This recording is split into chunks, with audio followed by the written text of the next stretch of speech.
So the next big project in Pembroke, and we'll let Jeff talk about it with his colleagues that are here. And we also, of course, have members from the town of Pembroke here as well.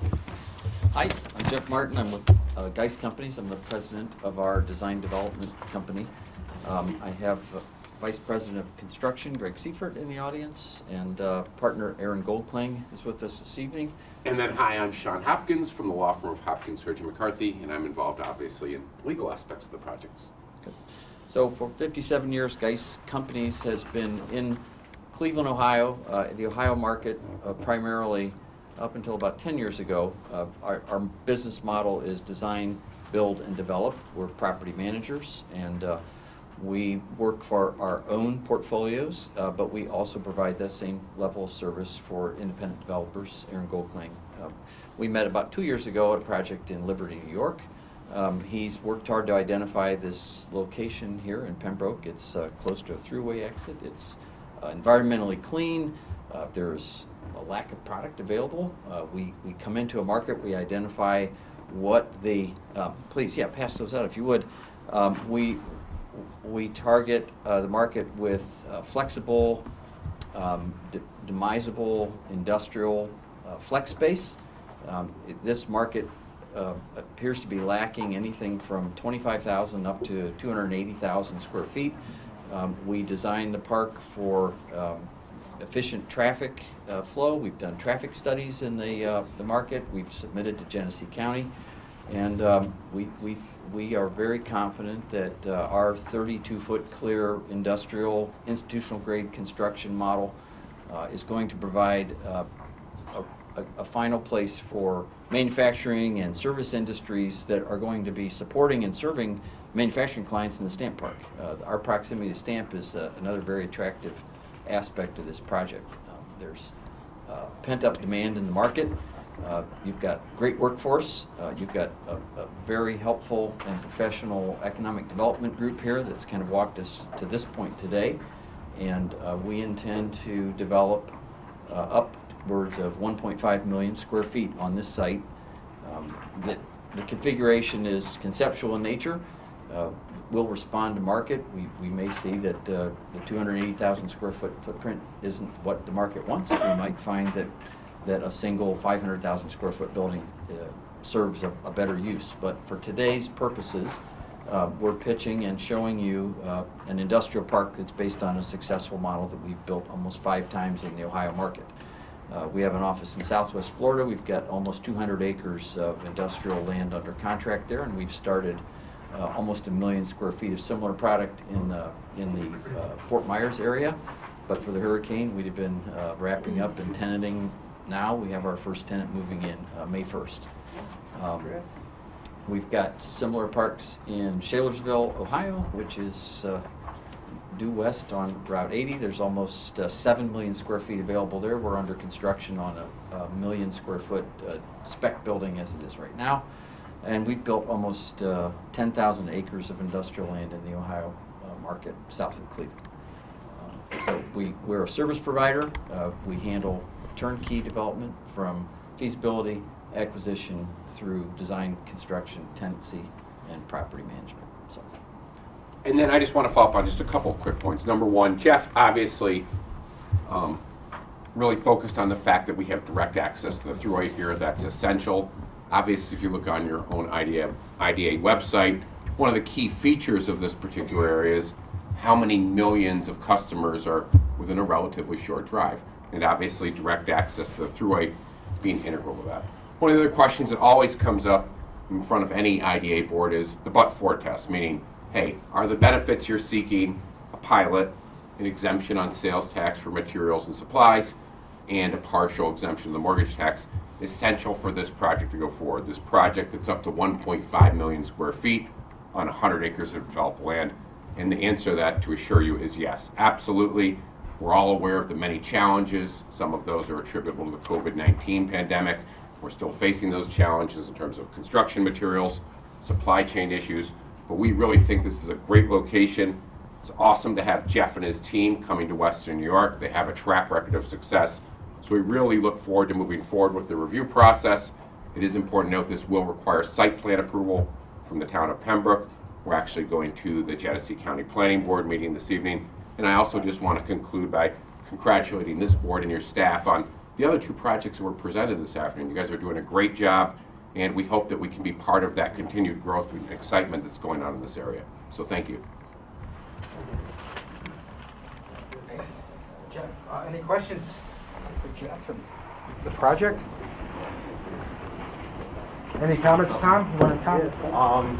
I'm Tom Schneider, the supervisor in the town of Pembroke, and we met with Aaron and Jeff, and they're a phenomenal group of people. So talking with Aaron, just the one time we met with him, I have no doubt he would, be an asset to our community. He cares about the projects he does, so I wholly support it. And we're super impressed with their filing for site plan review. We've never had a more thorough site plan filed than the first time. It's usually on a napkin. Tom, you mean this ain't their first rodeo, huh? And I want to follow up and say we appreciate the town staff has been very supportive, very professional. I left them out, but I meant to include them, so thank you, Supervisor. We have very development-friendly communities here, both in Pembroke and all over, and including up at Stamp in Alabama. So we welcome you. What's your sense based on your experience, Jeff? Because I certainly acknowledge and aware of the lack of available industrial and warehouse space all across the country, and it sounds like you guys are rocking it, building new. There's clearly that weakness here, especially between Buffalo and Rochester. The vacancies are dismal. Based on that and the relationships with your clients, what's kind of your sense of the build-out profile? How long do you think it would take to fully build out the operation based on what you know in the market these days? When we look at a development of this nature, knowing the appetite in the market, and Aaron may want to join in too here, it's a ramp up, obviously, but we've seen parks that we've targeted like this that we said would be a 7 to 10 year total build out, get built out. Greg, interstate commerce was 5 years, less than 5 years. We were sold out and added another 500 acres to the park. So it really comes down to, again, we had access to Thruway, we have that here, we've got workforce, we've got appetite, we've got economic activity. We could find ourselves sold out in 5 years, but we're prepared to step into this to meet the market's demands.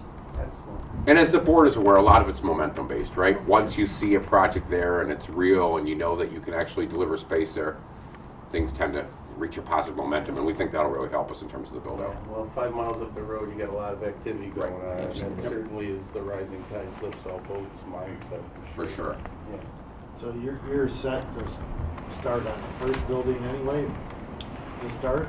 Our goal is, once we're through planning, zoning, permitting, the goal is to break ground, do some of the infrastructure and site work towards Q3, end of Q3, Q4 this year. And we've got tenants that have said that they need to be under roof by 25. So if we can successfully negotiate lease rates, we certainly have the ability to build a core and shell, get one building up and have it ready for occupancy to meet that 25 demand. So the goal is to get through this process, assess what we need to build, and then come out of the ground appropriately. An economy of scale says build 2, not 1. So, but we'll see where that goes. Okay. And just to emphasize, in terms of overall project costs, I mean, the build out, including land and everything else, up to $142 million. So this really is a very substantial project for the region. So that would be 280,000 foot building? Could be. The first building is targeted to be 280. A tenant could come to us and say, can we make it 300 or can we make it 400? So we'd be back into a little bit of a site plan revision and a resubmission to the town and the county to adjust the footprint.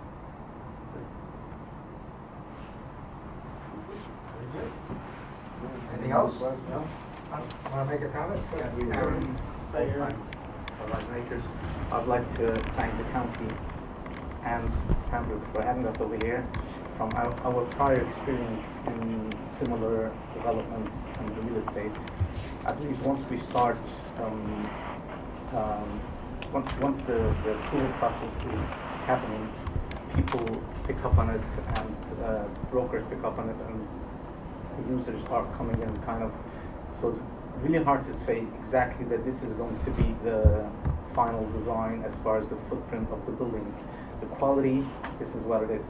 Won't, you know, we're not looking to do anything less than this quality, but as far as the final footprint, we have situations where we designed smaller buildings and we ended up having it as larger footprint buildings and vice versa. But this is more or less the concept we are looking for. So, thank you. Very good. Thank you, guys. Thank you very much. Once again.